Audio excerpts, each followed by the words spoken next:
All right, let's dive right in because buying a home is, well, it's one of the biggest deals of your life.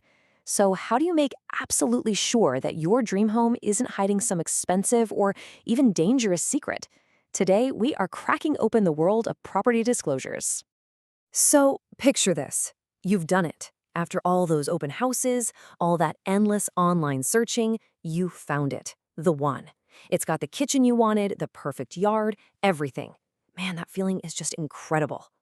But right as you're mentally picking out paint colors, this little voice starts whispering in the back of your head.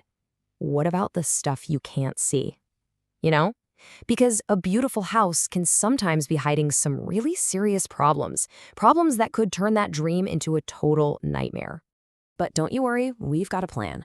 In this explainer, we're going to walk through exactly what sellers legally have to tell you, some of those invisible environmental dangers to watch out for, what your agent's job is in all this, your legal safety nets, and most importantly, the tools you have to protect yourself. So, let's start with your first line of defense, the simple fact that sellers are legally required to tell you what they know. You're not supposed to go into this completely blind. The law actually puts the responsibility on them to be upfront about the home's condition. And the heart of that responsibility comes down to this term, material fact.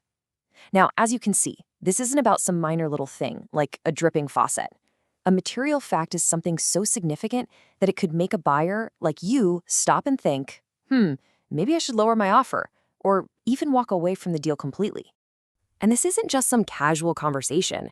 In most places, sellers have to fill out a standardized disclosure form, just like this one. Think of this document as the seller's official written statement about what they know or don't know about the house. And they get pretty specific. We're talking about the condition of the foundation, any known leaks in the roof or plumbing, issues with the electrical system, even whether the dishwasher works. The whole point is to give you a clear snapshot of the property before you sign on the dotted line. Okay, but knowing about the structure of the house is really only half the battle. Some of the most serious risks aren't things like a crack in the wall. They're invisible threats in the air, water, or soil.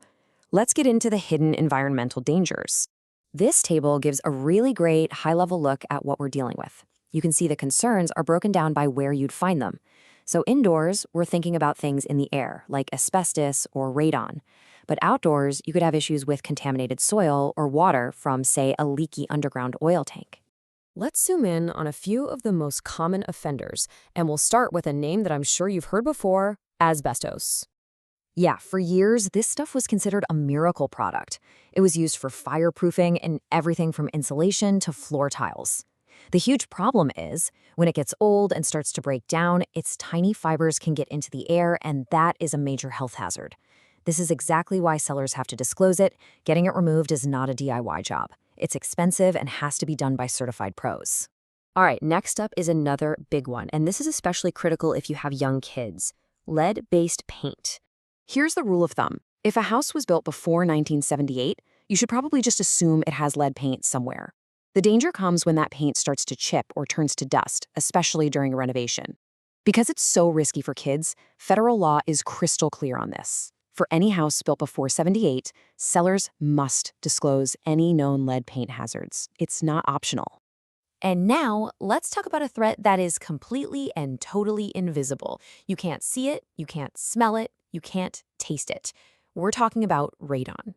Radon is this naturally occurring gas that literally seeps up from the ground. It can find its way into a house through tiny cracks in the foundation and then get trapped inside, usually in the basement. It's actually a leading cause of lung cancer. The scary part is you would have no idea it's there without doing a test. But here's the good news. Of all the environmental hazards, this one is often the easiest and cheapest to both find and fix. You know, our understanding of all these issues didn't just happen overnight. This timeline shows how regulations have evolved. We've gone from basic waste disposal rules in the 60s to that critical lead paint ban in 1978, and then to the creation of the massive Superfund program in 1980, which was designed to clean up the country's most polluted land. So, with all this information, you're probably asking, where does my real estate agent fit in? And that's a great question. Their job is to be your guide through this process, not your personal environmental scientist. A really good agent has four main duties here. They need to be generally aware of potential problems. They have to disclose any important facts they personally know about. They need to make sure you get mandatory info, like that federal booklet on lead paint. But honestly, that fourth one is the most important. They have to know their own limits and tell you when it's time to call in an expert.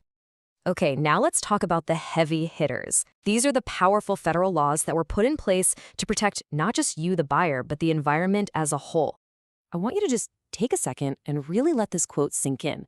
Under the Superfund law, the person who's on the hook for cleaning up a contaminated property can be the current owner, even if they had absolutely nothing to do with causing the pollution in the first place. This is exactly why doing your homework on a property is so important. The financial stakes are incredibly high. Look, I know this all can sound a little bit scary, but this last section is all about putting the power back in your hands. You have some really effective tools you can use to investigate a property and protect yourself. This is how you go from being just a buyer to being a savvy investigator. Your number one absolute non-negotiable tool is the professional home inspection. A good inspector is your set of expert eyes. They'll give you a top-to-bottom, totally unbiased report on the home's condition, from the roof to the foundation. They're trained to spot the exact kind of problems we've been talking about. Now, if that home inspection or maybe something about the property's history raises a red flag, you can take it a step further. It's called an environmental site assessment. A phase one is kind of like a background check. They review records into a site visit. If that turns up something worrying, you might move to a phase two, which involves actually taking soil and water samples to test for contamination. So, at the end of the day, it all pieces together like this. The law makes the seller talk, your agent helps you navigate, but the real power to understand what you're buying, that lies with you. The most important question isn't just, what did they tell me? It's, what am I prepared to find out for myself?